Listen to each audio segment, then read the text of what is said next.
am on day 2 in Alaska, driving towards Fairbanks right now. And as has been my view for days and days, you've got a 2-lane road, and then you've got a bunch of pine trees, spruce on either side, although in this case you have some deciduous trees as well. You can kind of see, like, they're very, very narrow and spindly, and a lot of them don't actually have branches for a good portion of the trunk. But yeah, so this has been the beautiful, beautiful sights I've seen time and again.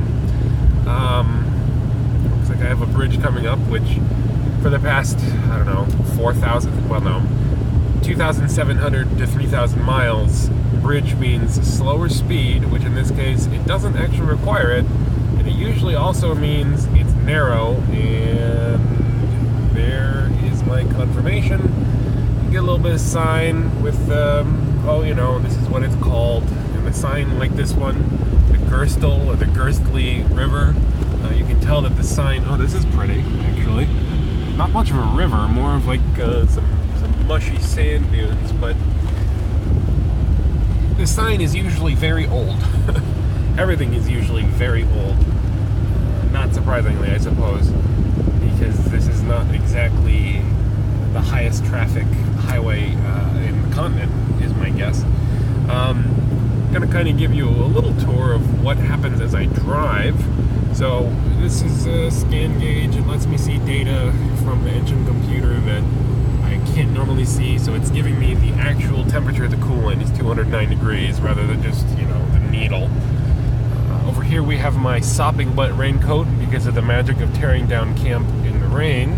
It is using the helpful handhold as a coat hanger, which is kind of nice because it puts it right in front of the vent, which is on high and warm and AC to pull humidity out.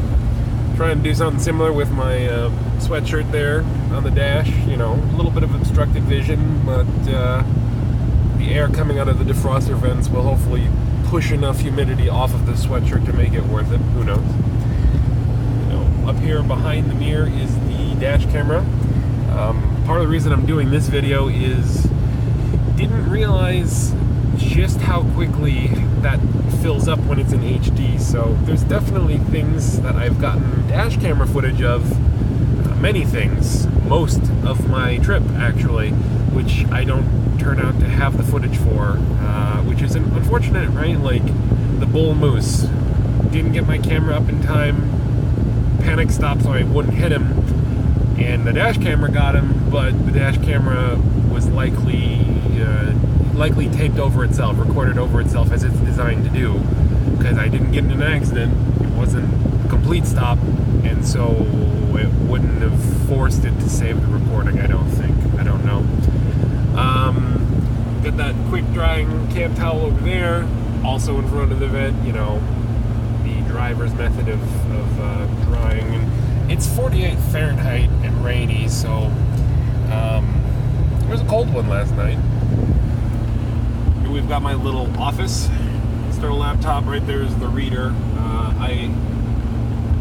The laptop has an old battery, and so I run. I don't know what this is. This may be a crow flying in front of us. Oh, it's smaller than a crow. Maybe a falcon. I think that is a falcon. Yeah, the battery's bad, so I run the laptop off the inverter as I drive and copy contents of the dash camera onto that external. You know, box lid ended up making for the perfect desk because underneath it, right there, is my camera bag, and beyond the terrible decision of Coca-Cola is the drill battery bag and stuff like that. And other than that, I mean, headlights on, cruise control on. And I guess another interesting thing at this moment is, like, the GPS map is up, but there's nowhere else to go. I'm just going north on the Alaskan Highway, which goes to Fairbanks, so kind of a different experience from probably almost the rest of the trip will be, not only do I not need the GPS, but there's a lot of addresses in Alaska, and for that matter, Yukon, in Canada, where there's just not in the GPS. So I would pick something near it, or even beyond it, and since there's only one road, it would get me where I needed to go and give me a general time estimate for when I would arrive. Let's see if I can get this to...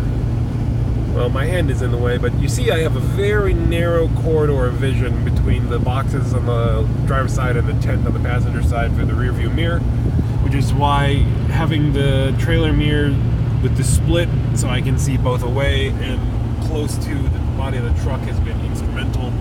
I'm going to flip the camera around. Hopefully this will be visible. At this point, the pile of crap behind me is no joke, actually. Bedding ended up in the truck because the tent had to get put away wet because it rained all night, and I'd rather have only the tent be a little bit wet and have to dry out rather than bedding as well. Looks like the rain may finally be stopping, which is a nice change. I drove through something like 50 hours of rain over a couple days. Although on the other hand, given that I drove before that for 400 miles of wildfire smoke, I hope this rain continues and goes very far southeast to hit British Columbia. Yeah, so this is kind of what the experience is like for driving.